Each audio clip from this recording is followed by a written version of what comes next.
para que podamos disfrutar en esta tarde la palabra de Dios que está en la Biblia. Les decimos, bienvenidos, enhorabuena. Ya lo dijo Pablo el apóstol. Dios nos llamó por medio de la buena noticia que les anunciamos para que participen del poder y de la gloria de nuestro Señor. Es bueno hablar con Dios. Hagámoslo ahora. Dios de amor, qué bueno eres con nosotros.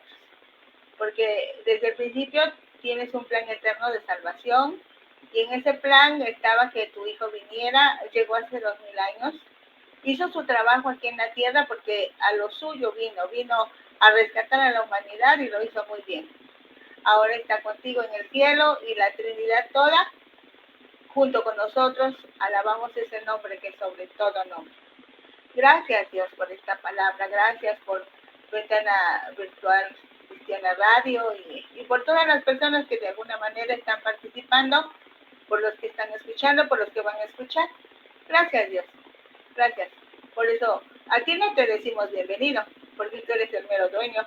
Tú eres el que estás en todo lugar, eres el Rey de Reyes, Señor de Señores, eres soberano. Es a ti a quien venimos humildemente para decirte gracias. Sí, gracias.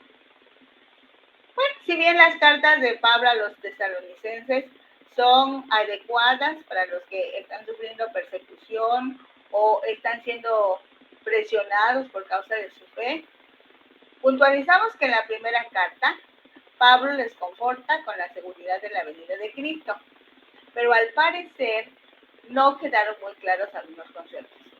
Y entonces, la segunda carta trata de corregir falsas enseñanzas e interpretaciones equivocadas acerca de la venida de Cristo por su iglesia. No se había cumplido un año de que enviara la primera carta a los tesalonicenses, cuando yo estaba redactando una segunda carta. Esta segunda carta solo tiene 3 capítulos. El primer capítulo expresa el resultado del sufrimiento en los seguidores de Jesucristo resucitado. ¿Cuál es ese resultado? El segundo capítulo confirma la victoria final y el tercer capítulo explica que conviene vivir responsablemente a pesar de lo que pueda suceder. Así que nuestro comportamiento cristiano depende de nuestra percepción del futuro. Entonces, como nosotros vemos el futuro es como nos comportamos ahora. Vamos a segunda de Tesalonicenses, en el capítulo 1, de los versículos 1 y 2, y ahí encontramos lo que Pablo siempre hace en sus cartas, o casi siempre, saludar. Pablo, Silvano y Timoteo a la iglesia de los tesalonicenses, en Dios nuestro Padre y en el Señor Jesucristo. ¿Quiénes eran los responsables de la carta? Pablo o Saulo de Tarso, ex rabino, ahora apóstol de Jesucristo a los gentiles. También Silvano o Silas, originario de Jerusalén, judío cristiano, ciudadano romano, reconocido como profeta por la iglesia de Jerusalén. Y Timoteo, de padre griego y madre judía, invitado por Pablo cuando pasaron por Listra en Asia Menor, al principio del segundo viaje evangelístico. La carta está dirigida a los de Tesalónica, que están en Jesucristo, que están dentro de Jesucristo. Dice el versículo 2, gracia y paz a vosotros de Dios nuestro Padre y del Señor Jesucristo. La raíz de la palabra gracia es un verbo primario que quiere decir estar alegre. Se usa como saludo al encontrarse o despedirse. Quiere decir que estés bien, disfrutando los regalos que Dios te ha dado. ¿Podemos decir algo más de esta expresión? Sí, gracia y paz. Confirmamos, gracia es el deseo que al encontrarse y saludar te encuentres bien, feliz. Específicamente por la influencia divina sobre el corazón y que se refleje en la vida diaria. Hay quien dice, dile a tu cara que estás contento. Paz es otra palabra. Paz no precisamente es ausencia de conflicto, porque estamos viviendo rodeados de las tinieblas. Pero sí solaz, descanso. más cuando ese favor inmerecido, o sea, la gracia y la paz, tienen su origen en Dios, proceden de Dios, que también se reconoce como nuestro Padre, en una relación muy familiar, pero muy familiar, y del Señor Jesucristo, a quien respetamos como nuestra autoridad. En los versículos 3 y 4 vamos a encontrar algo relacionado con las características de la iglesia. Dice el versículo 3, debemos siempre dar gracias a Dios por ustedes, hermanos, como es digno, por cuanto la fe de ustedes va creciendo y el amor de todos y cada uno de ustedes abunda para con los demás. Pablo elogia a la iglesia de los de Tesalónica, pero lo hace sabiamente, pues pudiera enorgullecer a los tesalonicenses. Pero ahora va a estar destacando dos características propias de la iglesia. Ejerce la fe que va creciendo y el amor de cada uno se une con el de los demás. Por eso es abundante y se puede compartir con otros, con todos los otros. Esto se traduce en una iglesia con capacidad de servir, pues cuando alguien sirve a otros, hace un descubrimiento que la generosidad y la felicidad no pueden separarse. Dice el versículo 4, tanto que nosotros mismos nos gloriamos de ustedes en las iglesias de Dios por su paciencia y fe en todas sus persecuciones y tribulaciones que soportan. Otra característica es la constancia, que también se traduce como paciencia, pero que se mantiene firme en situaciones difíciles y por ello consigue resultados de acuerdo a las promesas de Dios, que al creerlas tienen fiel cumplimiento. Dicen los versículos 5 al 12 que la gloria de Cristo está en los cristianos. Al meditar en este párrafo, estemos pendientes de seguir las ideas del apóstol en cuanto a la aplicación de la justicia de Dios en el resultado de la persecución de su pueblo. También debemos poner atención en cómo es el juicio de Dios para aquellos que persiguen a su pueblo. Y, por fin, cómo Dios defiende a su pueblo. Y estos puntos son importantes. La aplicación de la justicia de Dios, el juicio de Dios y la defensa que Dios hace de los suyos. Es muy importante esta palabra, porque muchas veces no nos explicamos y eso hace que nos disgustemos con Dios por lo que nos está pasando. Dice el versículo 5, esto es demostración del justo juicio de Dios para que sean tenidos por dignos del reino de Dios, por el cual asimismo padecen. Porque es justo delante de Dios pagar con tribulación a los que les atribulan, y a ustedes que son atribulados, darles reposo con nosotros, cuando se manifieste el Señor Jesús desde el cielo con los ángeles de su poder, en llamas de fuego, para dar retribución a los que no conocieron a Dios ni obedecen el evangelio de nuestro Señor Jesucristo, los cuales sufrirán pena de eterna perdición, excluidos de la presencia del Señor y de la gloria de su poder. Cuando venga en aquel día para ser glorificado en sus santos y ser admirado en todos los que creyeron, por cuanto nuestro testimonio ha sido creído entre ustedes. La persecución entonces tiene dos resultados que muestran la aplicación de la justicia, de la justicia de Dios. Primero, pagar con tribulación a los que les persiguen, atribulándolos, excluirlos de la presencia del Señor. Ese es otro pago. Pero también darles reposo a los atribulados. Esos que fueron atribulados podrán glorificar a Dios cuando venga con los santos, y ellos mismos, los que fueron atribulados, serán glorificados en Jesucristo. El juicio de Dios será experimentado por los que persiguen a su pueblo. Los que están atribulando al pueblo de Dios tendrán que pagar, sufrirán tribulación por ese atropello. Recibirán el juicio de Dios, y ese juicio de Dios es sinónimo de castigo por sus vidas, por rechazar el favor de Dios, su gracia, su regalo, lo que dará lugar a la exclusión total. Ya no podrán disfrutar la presencia amorosa de Dios y mucho menos podrán compartir la gloria de Dios. Dios siempre ha defendido, defiende y defenderá a su pueblo. Enfatizamos esto.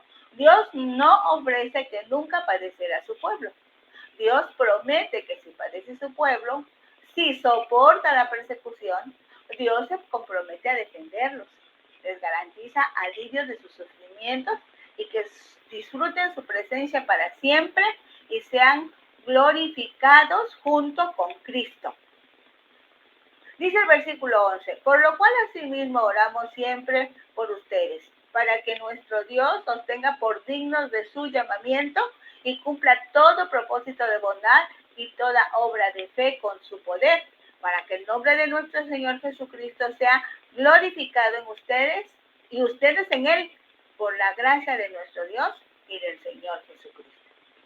Entonces, en los versículos 11 y 12, Pablo hace un paréntesis para asegurarle que está orando para que sean capacitados por Dios, a fin de que demuestren la realidad de su fe y eso permita que sean hallados dignos de su llamado, aunque esa demostración no depende tanto de ellos, sino del favor de Dios para sus vidas. En otras palabras, es un efecto de la gracia de Dios.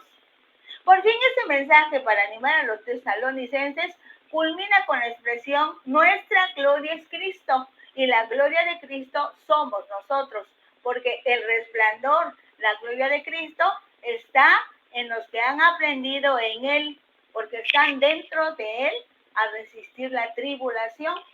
Por ello, conquistar y en consecuencia brillar para ahuyentar la oscuridad es algo que es normal en los que están en Cristo. Entonces, a ellos les concede el privilegio, pero también la responsabilidad de que la gloria de Cristo esté en ellos. Para nosotros, hoy también es el privilegio y la responsabilidad de que la gloria de Cristo brille a través de nuestras vidas y personas, específicamente hablando. Dicen los versículos 1 al 12 del capítulo 2. En la primera carta, primero revisemos esto.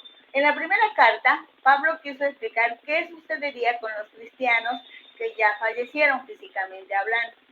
Cuando Cristo regrese por los suyos, ¿qué va a pasar con ellos, con los que ya fallecieron?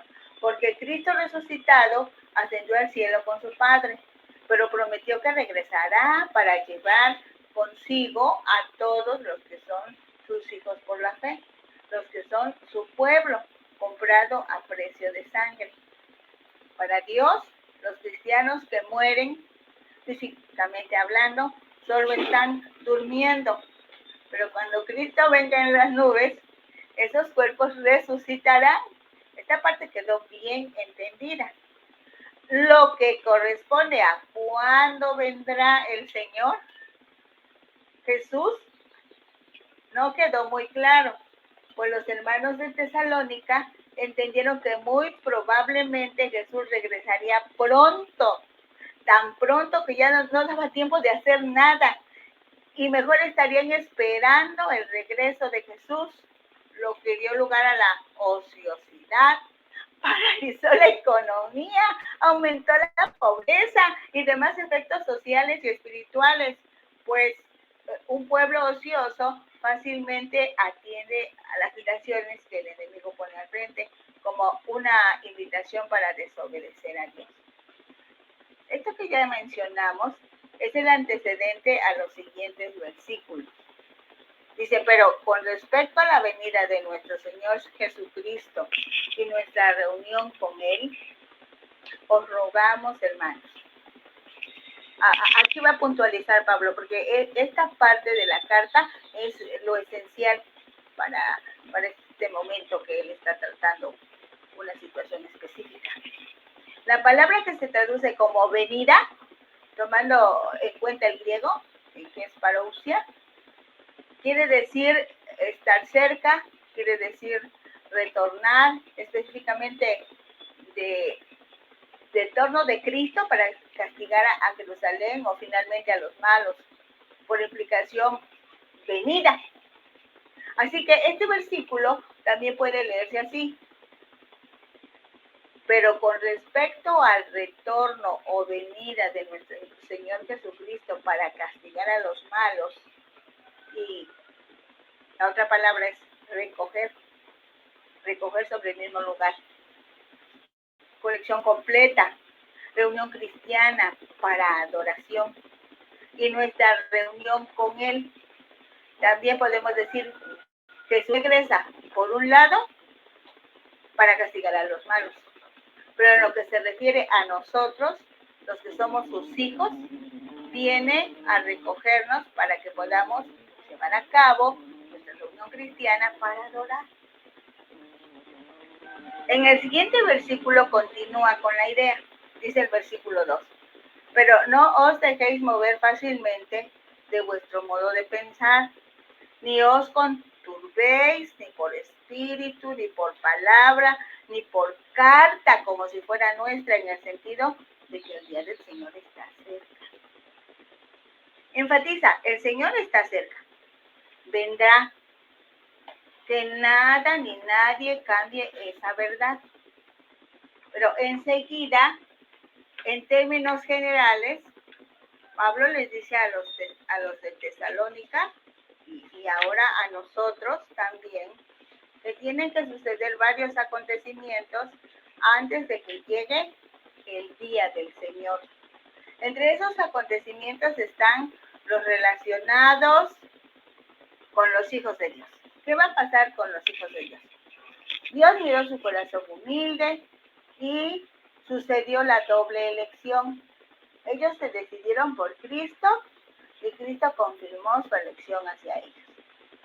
Lo anterior fue posible por la intervención del equipo evangelístico que a pesar de la tribulación llegaron hasta Tesalónica y entregaron el mensaje. Dice el versículo 3.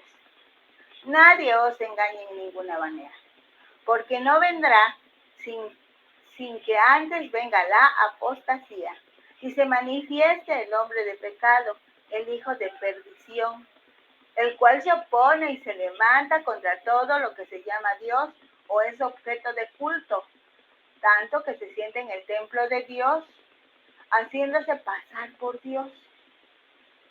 Por otro lado están los acontecimientos relacionados con los que no creen en Jesucristo como su Salvador y Señor. Y entonces tenemos aquí la primera palabra, apostasía, del griego que entre otras acepciones quiere decir separador, divorcio, remover, instigar a la revuelta. Es un adjetivo, propiamente algo que va a separar, algo que ofrece cartas de divorcio, instiga a la revuelta. Por lo general, desistir, desertar, llevar, apartar, apostatar. Entonces, desde ese tiempo ya no se daba, desde ese tiempo ya se daba la apostasía. Animaban a la revuelta, el poner contra de, separarse tal cual hace una persona por no conocer a Dios, animado por el enemigo de Dios, el diablo. Lo que también se conoce como el espíritu del anticristo, o sea, el que se opone a Cristo y todo lo relacionado con Cristo. Hay otro asunto interesante que tenemos que aclarar, la manifestación declarada del hijo de perdición, la manifestación del hombre de pecado, ese se hace llamar Dios. Como muchas personas no aceptan el señorío de Cristo en sus vidas, serán engañados por ese hijo de perdición. Van a ser engañados y le van a adorar como su Señor, pero finalmente serán derrotados, juzgados y sentenciados junto con su Señor. Dice que se sentará en el templo y exigirá adoración. En esta expresión, algunos que estudian la Biblia piensan que si ahora los creyentes son templos del Espíritu Santo y por lo mismo son templos vivientes, cuando ese espíritu que pone a todos en contra de Dios se anime en el corazón de los creyentes, esos creyentes corren el riesgo de oponerse al Dios vivo y verdadero, pues dice la Escritura que a unos escogidos pueden ser engañados. Dice el versículo 5. ¿No se acuerdan que cuando yo estaba todavía con ustedes les decía esto? Trae a la memoria de los tesalonicenses estas enseñanzas del curso que recibieron durante el tiempo que tuvieron contacto directo con Pablo. Versículo 6. Y ahora ustedes saben lo que lo detiene, a fin de que a su debido tiempo se manifieste. ¿Quién detiene al hombre de pecado? No se puede decir con seguridad, pero se sugieren dos posibilidades. Una, el gobierno y la ley, que ayuda a controlar la maldad. Pablo tenía por experiencia que en más de una ocasión las autoridades romanas a él lo habían protegido de la hazaña y ansiedad por matar a Pablo de parte de los judíos. Aunque esa posibilidad, por decirlo de alguna manera, ha sucumbido ante los engaños del enemigo. Porque para este momento, por ejemplo, la autoridad, el gobierno, ya no representa ninguna seguridad. La inseguridad es mundial. Entonces, esa posibilidad está descartada. Y la otra posibilidad, la número 2, es ¿qué lo detiene? El Espíritu Santo obrando en la iglesia para proclamar el Evangelio. Ese sí estorba al misterio de iniquidad. No obstante, cada vez esta forma de pensar que ofende a Dios ha ido en aumento. De ahí nuestra necesidad urgente de mantener una estrecha relación con Dios por medio de la palabra, la oración, la adoración, la convivencia con Dios. En el versículo 7 del capítulo 2 dice, porque ya está en acción el misterio de la iniquidad, solo que hay quien al presente lo detiene, hasta que él a su vez se ha quitado de medio. Un misterio es algo escondido, desconocido, no mostrado a toda la gente, pero Dios sí lo puede revelar. Por otro lado, iniquidad está relacionada con impiedad y anticristo. La iniquidad significa injusticia, no ser recto de acuerdo a las normas de Dios que es santo, y no ser justo en el trato con los demás seres humanos, de acuerdo a la conciencia que Dios le dio al hombre, porque los hombres, aunque nadie les haya hablado de Dios, ni de la verdad, ni de la Biblia, tienen puesta por Dios eso que se llama conciencia. Misterio de iniquidad es lo oculto, lo escondido, la fuerza fundamental de la cual surge todo pecado. Por algunos siglos la humanidad todavía tenía una apariencia de decencia, tratando de emitir leyes justas que debían ser obedecidas, buscando métodos pedagógicos que apoyaran la enseñanza y la investigación científica. De cierta manera, buscaban ser razonables en base a los principios éticos y morales de la sociedad. Pero hoy la maldad se ha multiplicado.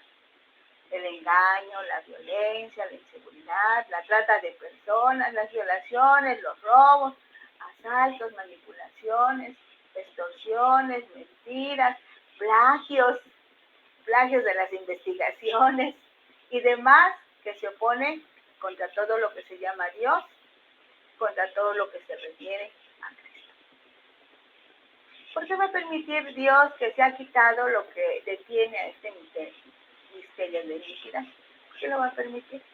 Porque hombres y en general naciones tendrán que experimentar el resultado de su propia pecaminosidad, de su propia decisión. Pues la gente sin Dios es esclava del pecado y el pecado la separa de Dios. Por otro lado, es necesario dejar muy en claro que la iniquidad se está manifestando, pero el hombre de pecado todavía no se ha revelado. Dice el versículo 8, y entonces se manifestará aquel inicuo a quien el Señor matará con el espíritu de su boca y destruirá con el resplandor de su venida. Aquel inicuo no podrá soportar la presencia, la gloria y el resplandor del Señor.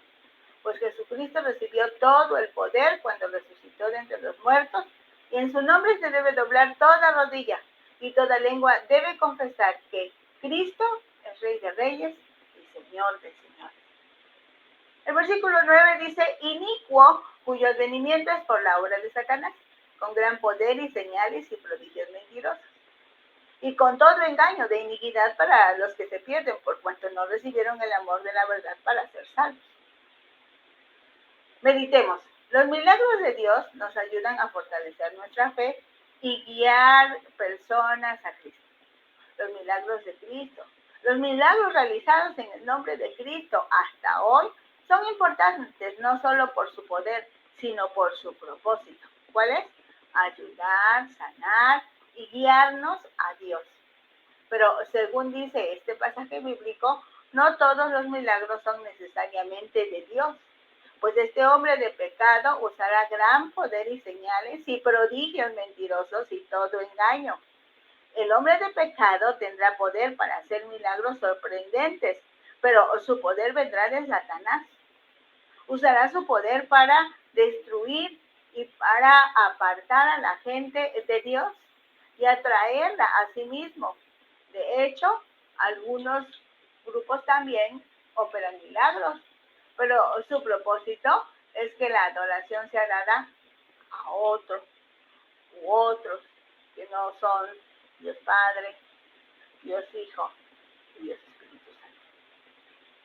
Por esto Dios los envía o les envía un poder engañoso para que crean la mentira, a fin de que sean condenados todos los que no creyeron a la verdad, sino que se complacieron en la injusticia.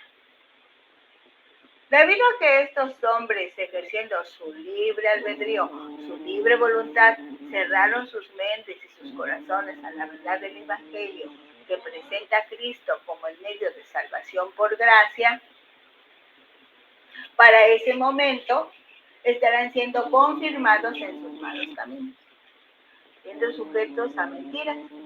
Pues ellos se comprometen con el mal y rechazan la verdad, rechazan el mensaje del Evangelio, yendo directamente a la destrucción junto con el inicuo al que seguirán engañados por sus artimañas. Entonces ahora vemos de los versículos 13 al 15. En este párrafo y en muchos de sus escritos, Pablo enseñó de manera definitiva que la salvación empieza y termina con Dios. Fíjense ustedes, no podemos hacer nada para obtener salvación por nuestros propios méritos.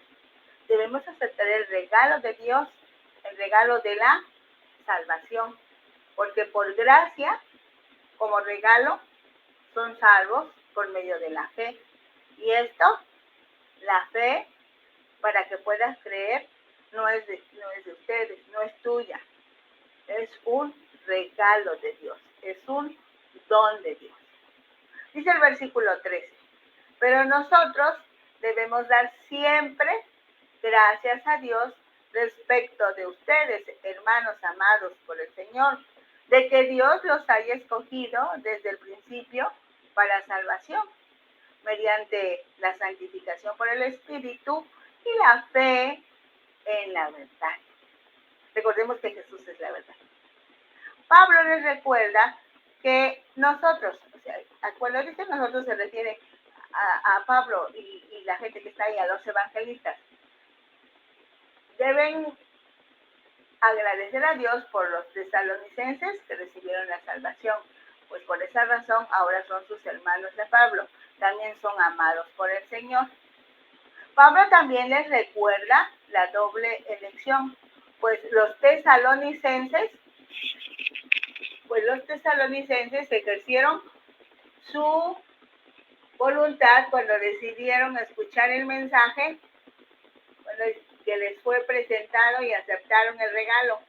Pero esa era una oportunidad que les ofreció la gracia de Jesucristo, usando la vida de los que fueron hasta Tesalónica para entregarles esa oferta, esa oportunidad.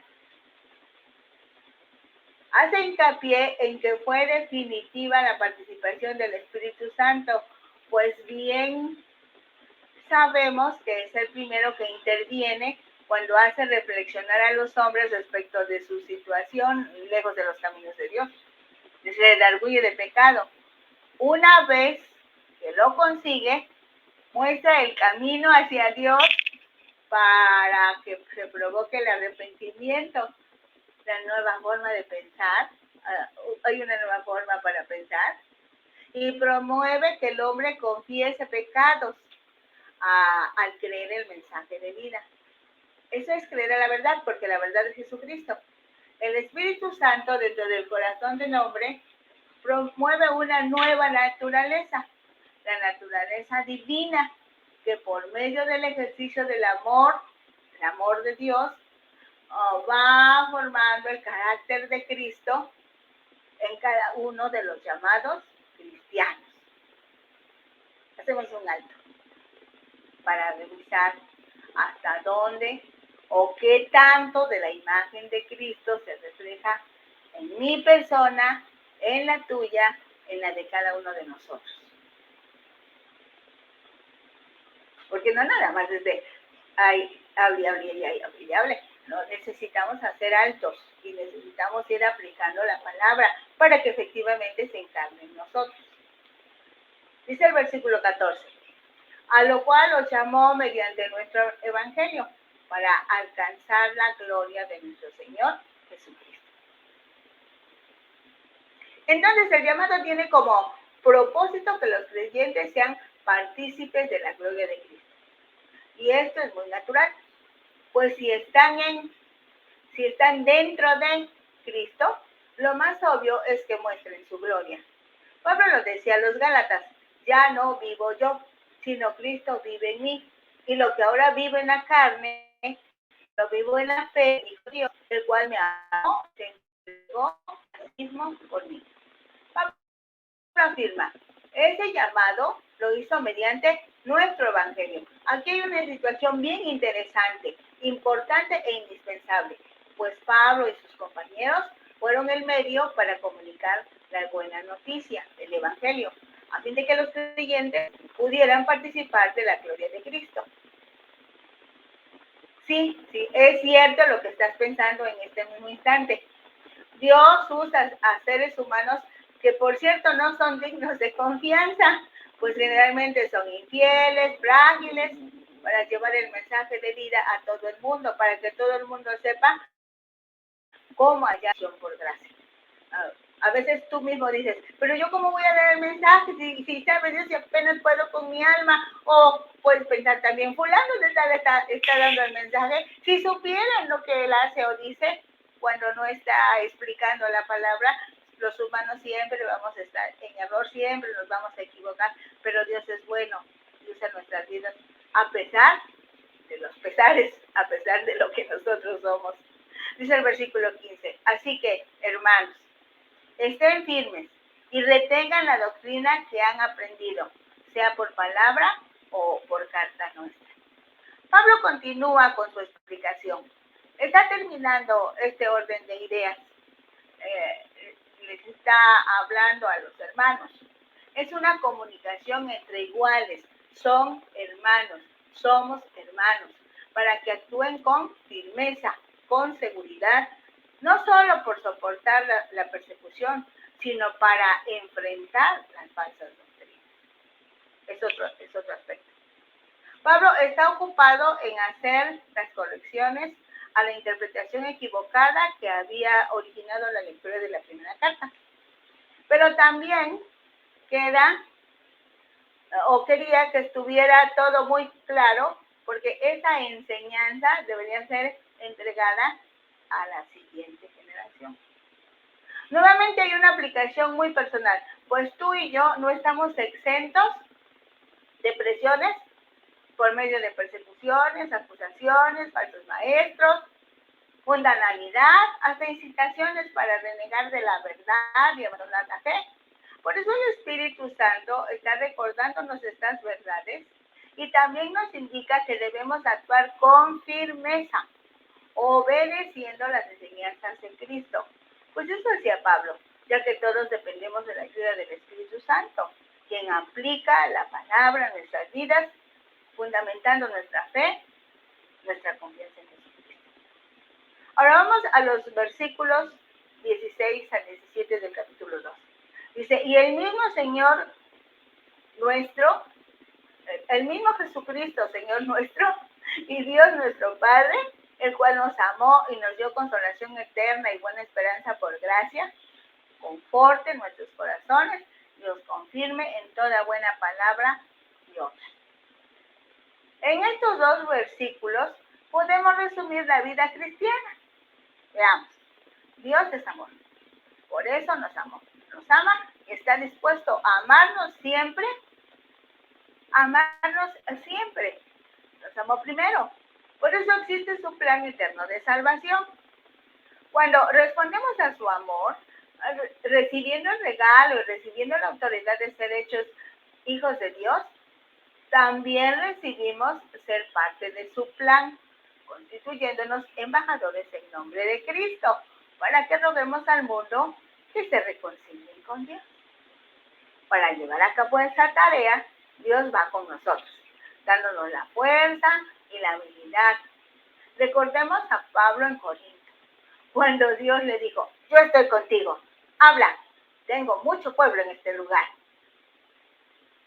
En el diario vivir, haciendo la encomienda que Cristo nos da, sabemos que estamos disfrutando la vida eterna aquí en la tierra, a pesar de todas las circunstancias adversas que tengamos que enfrentar. Pero debido a que el destino de un cristiano es la eternidad con Cristo, todo lo que viva en la tierra realmente es pasajero, porque es más tiempo la eternidad. ¿Y cuántos años quieres vivir aquí en la tierra? 100, 110, y ya no los aguantamos. Dice, el anhelo de todo cristiano es estar con Cristo en su trono de gloria, ya que disfruta aquí y ahora, pero será pleno cuando esté en el cielo con Dios. Esta carta realmente es pequeña, pero muy enriquecedora. Ya dijimos que el tercer capítulo explica que conviene vivir responsablemente a pesar de lo que pueda suceder. Pero ahora vemos que enfatiza en dos puntos: la oración por la misión de Pablo y el peligro de la pereza. Vemos el primer párrafo.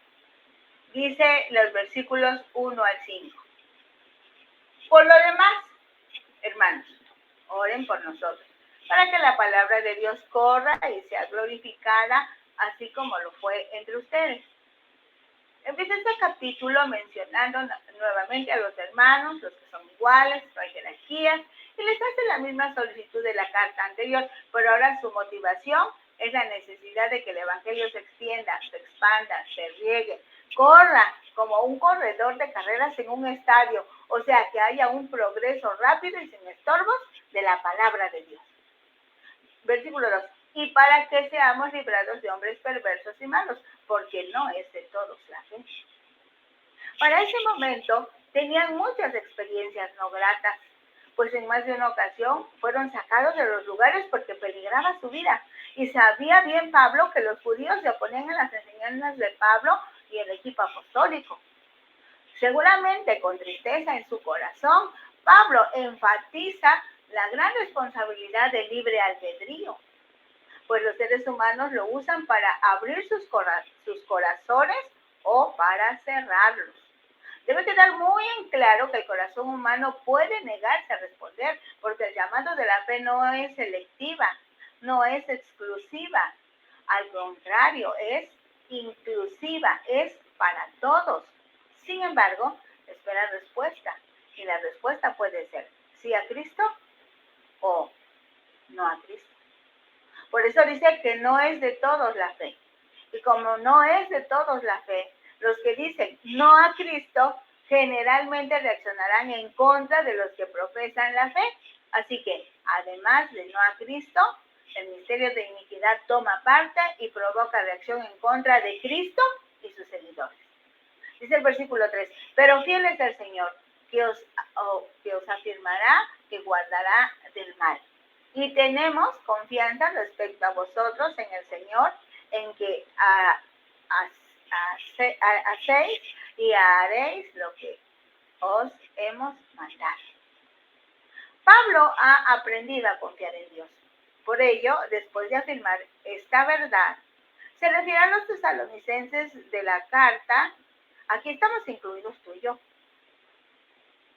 Confía que obedecerán lo que les manda, y esos mandamientos de Pablo son en general todo lo que dice la carta, pues específicamente que oren por él o por ellos. Y el Señor encamine vuestros corazones al amor de Dios y a la paciencia de Cristo.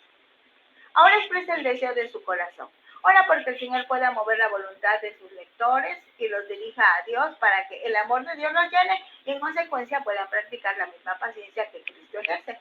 Recordemos que para ese momento el Espíritu Santo ya está en la iglesia y la dirige, pero el Espíritu Santo nunca hablará de sí mismo, siempre nos llevará hacia el Hijo y hacia el Padre. Y por fin, en los versículos 6 al 13 del capítulo 3 nos habla de la necesidad de trabajar. En este párrafo, el apóstol hace énfasis en el orden, el trabajo y en general la responsabilidad de cada miembro del cuerpo de Cristo. Dice el 6, pero os ordenamos, hermanos, en el nombre de nuestro Señor Jesucristo, que se aparten de todo hermano que ande desordenadamente y no según la enseñanza que recibieron de nosotros. Porque ustedes mismos saben de qué manera deben imitarnos, pues nosotros no anduvimos desordenadamente entre ustedes. Ni comimos de balde el pan de nadie, sino que trabajamos con afán y fatiga día y noche para no ser gravosos a ninguno de ustedes. No porque no tuviéramos derecho, sino por darnos a nosotros mismos un ejemplo para que nos imiten. Ahora nos explicamos claramente por qué Pablo en Corinto trabajó con sus manos para sufragar los pagos que era necesario llevar a cabo. Pablo y el equipo apostólico fueron prudentes y siempre pensaban en los demás. Se da el mejor ejemplo en la cotidianidad de la vida, porque es ahí donde se producen los efectos del cambio de vida, para que los demás vean que realmente hemos pasado de las tinieblas a la luz. Que resplandezca y que echa fuera la oscuridad. Dice el versículo 10, porque también cuando estábamos con ustedes nos desordenábamos esto. Si alguno no quiere trabajar, tampoco come. Es necesario hacer notar que Pablo utiliza este proverbio popular para poner orden entre los que no quieren trabajar. Esto es, están en edad de trabajar, en la oportunidad de trabajar para tener recursos y satisfacer las necesidades primarias de ellos y de su familia. Pueden trabajar en algo, según sus conocimientos, habilidades y oportunidades que la sociedad les ofrece, pero no quieren. Es a ellos a los que les dicen, si ustedes no quieren trabajar, entonces tampoco tienen derecho a comer. Lo anterior es diferente a los que no pueden trabajar por alguna circunstancia especial, como enfermedad, discapacidad, puede ser porque no encuentran trabajo. En esos casos, la Biblia dice que ayudemos al necesitado. Desde el Antiguo Testamento leemos que a Jehová presta el que da pobre. O bien, más bienaventurada cosa es dar que recibir. Pues si tú das, vas a recibir medida buena, remecida, rebosante, porque con la vara con que mides, serás medido. Dice el versículo 11, porque oímos que algunos de entre ustedes andan desordenadamente, no trabajando en nada, sino entremetiéndose en lo ajeno. A los tales mandamos y exhortamos por nuestro Señor Jesucristo que trabajando sosegadamente coman su propio pan. Refuerza lo que ya había tratado en la primera carta, porque quiere que se corrija esta conducta que está dejando muy mal a la iglesia. El hecho de que algunos vivan de la caridad pública sin tener oficio ni beneficio, porque además del mal ejemplo que están dando, le quitan la bendición a los que realmente necesitan el apoyo de los demás. Cuando leemos esta carta, Miramos como de lejos esa situación de no trabajar y estorbar a los que realmente están necesitados. Pero si revisamos con cuidado, hoy día hay personas así dentro de las congregaciones cristianas, que precisamente algunos no siquiera son hijos de Dios, pero cuando se trata de recibir ayuda material, son los primeros en presentarse y fingir conductas cristianas para recibir lo que bien puede ser para los necesitados de la localidad en donde estén apoyando. Revisemos en primer lugar nuestro actual. Enseguida, si tenemos algo que corregir, corrijamos. Pero también ayudemos a otros, nuestros hermanos, que estuvieran en esta situación, enseñándoles la palabra y ofreciéndoles trabajo si tenemos el privilegio de apoyar así. Dice el versículo 13, y ustedes, hermanos, no se cansen de hacer bien. En la carta a los Gálatas les dice la misma idea, le habla a los hermanos, son iguales, no hay jerarquías en esta situación. Lo que enfatiza es que las situaciones irregulares que se presentan en la iglesia no desanimen ni cansen a los que saben ayudar y hacer bien. Los versículos 14 y 15 dice, si alguno no obedece a lo que decimos por medio de esta carta, a ese señálenlo y no se junten con él para que se avergüence. Está indicando una condición. ¿Sí? Entonces, si alguno no tiene nombre, es indefinido, puede ser que alguno no obedezca. Si esa condición se cumple, la instrucción de Pablo es no se junten con ese alguno. No hagan lo mismo que él hace. Aquí Pablo espera que cuando no se junten con ese alguno, él tenga vergüenza, desconcierto, sorpresa y busque cómo recuperar la relación con sus hermanos.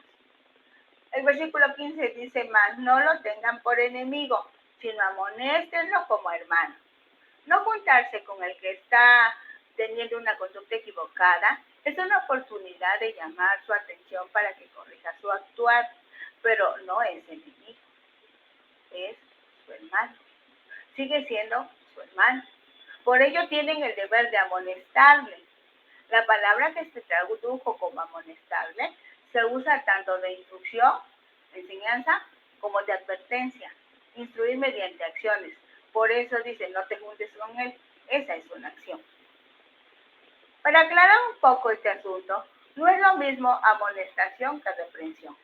La amonestación empieza con una advertencia basada en la enseñanza.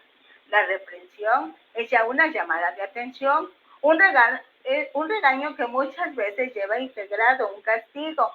Entonces, no juntarse con ese alguno que anda desordenadamente no es un castigo, no es una reprensión, apenas es una advertencia. Como decirle, eres nuestro hermano, no tienes por qué estar separado de nosotros. Corrige tu actuar y juntos demos un ejemplo a la sociedad que no conoce a Jesús. Ahora bien, la expresión gramaticalmente hablando está en participio y el participio denota un estilo de vida, o sea, les dice Pablo a los tesalonicenses, deben estar amonestando siempre, estén pendientes, ofrezcan advertencia a los hermanos sobre este asunto y de cualquier asunto que ustedes observen. El versículo 16 tiene la bendición final. Y el mismo Señor de paz os dé siempre paz en toda manera. El Señor sea con todos ustedes. Pablo está haciendo énfasis en la amonestación a los hermanos, que pudiera causar una tensión en la iglesia. Enseguida se refiere al Señor de paz. Pero no usan el derivado de la palabra shalom, sino que otra palabra que aparece en los libros del Nuevo Testamento.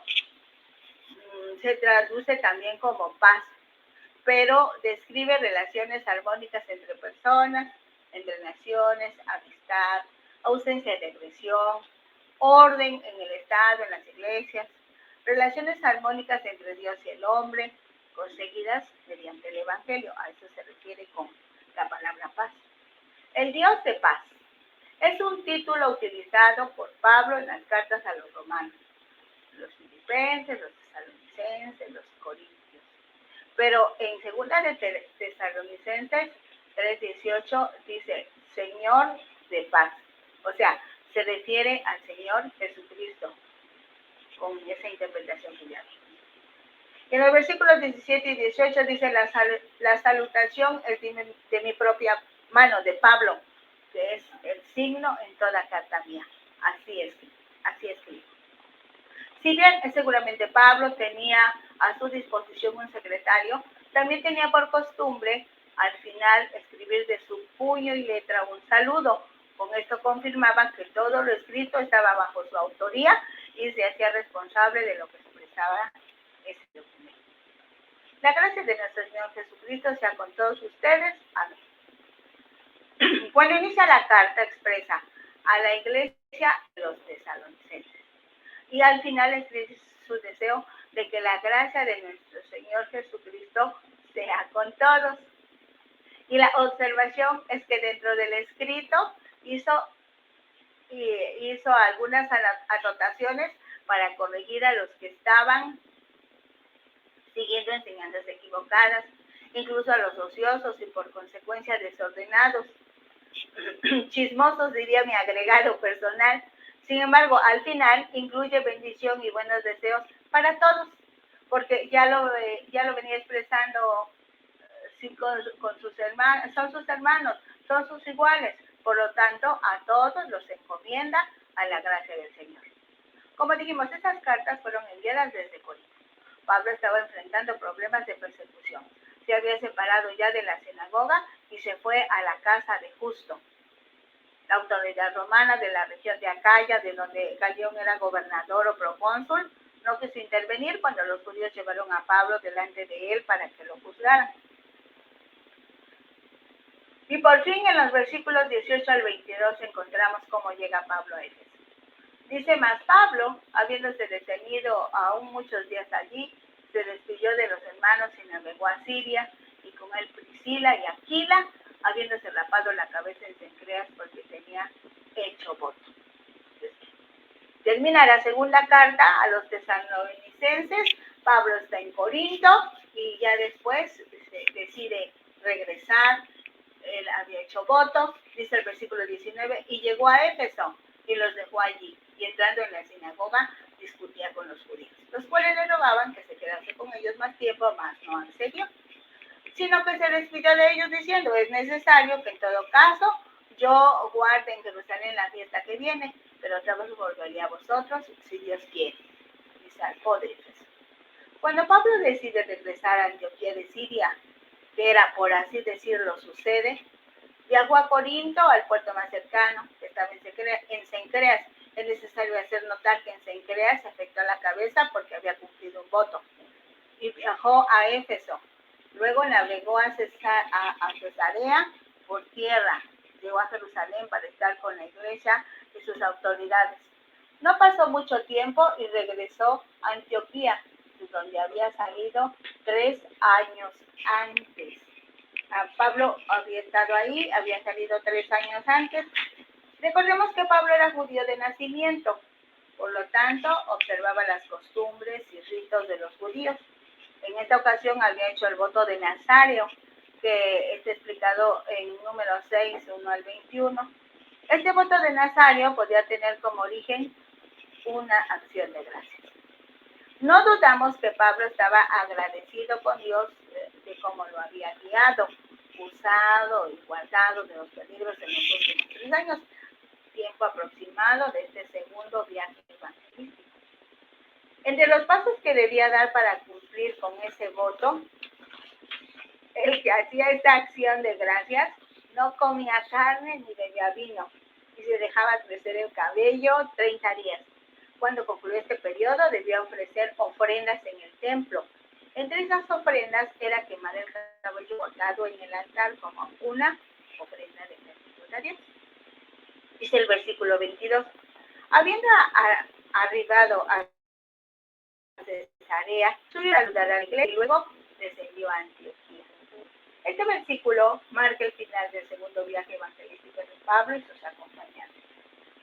Muchas cosas interesantes vivieron los protagonistas de este emocionante viaje, lleno de aventura, descubrimientos, impedimentos, dirección divina, persecuciones, enfrentamiento con el reino de las tinieblas, ver a muchos convertidos al cristianismo, maravillas y señales promovidos por la fe sencilla de los servidores del Dios Altísimo.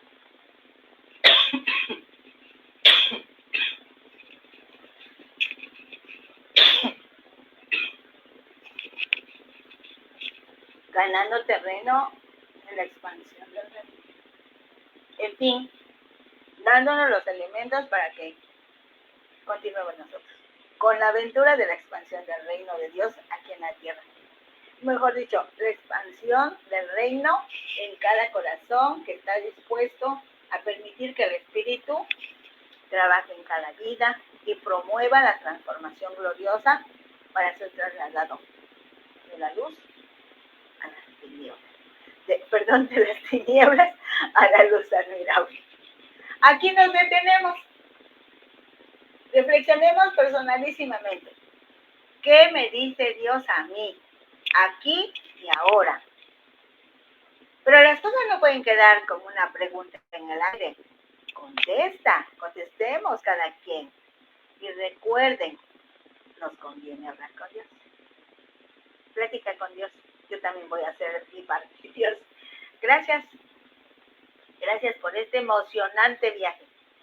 Gracias, Señor, por todo lo que Pablo nos enseña, por las vicisitudes que pasó, porque aumentaste personas en el equipo y estas personas pudieron viajar de un lugar a otro, llevar cartas, revisar a la iglesia.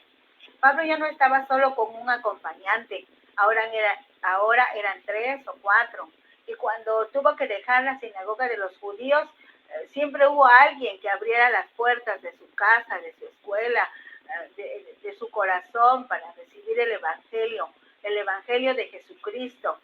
Llevaste a Pablo a lugares donde la idolatría y las tinieblas eran muy densas, donde había hechicería, brujería y enfermedades tremendas, precisamente para que se pudiera dar el enfrentamiento, el encontronazo de tu luz admirable que disipó las tinieblas, que disipa las tinieblas y que echará fuera la obra del enemigo, porque para eso apareció el Hijo de Dios, para deshacer las obras del diablo.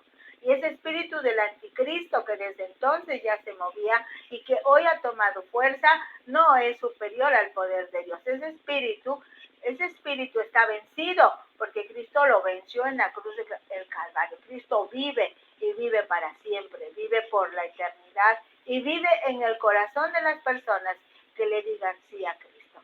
Gracias, Dios, por todas las personas que hoy mismo han pensado en decirte sí a ti, que mañana mismo, que cuando escuchen esta audición puedan tomar una decisión sensata, porque tu Espíritu Santo esté tocando sus vidas, esté tocando sus sentimientos, su conciencia, puedan reflexionar y tomar decisiones en ti. Gracias. Bueno, ya saben ustedes, pero me gusta repetirlo, los materiales de esta y otras meditaciones están a su disposición en Ventana Virtual Radio Cristiana. También hay una página que se llama Dice su Palabra en Facebook y en YouTube al nombre de Rosalia Hernández Ojeda. Recuerden, si vivimos el próximo miércoles, cumpliremos con nuestra cita para que juntos podamos disfrutar la palabra. Porque ser cristiano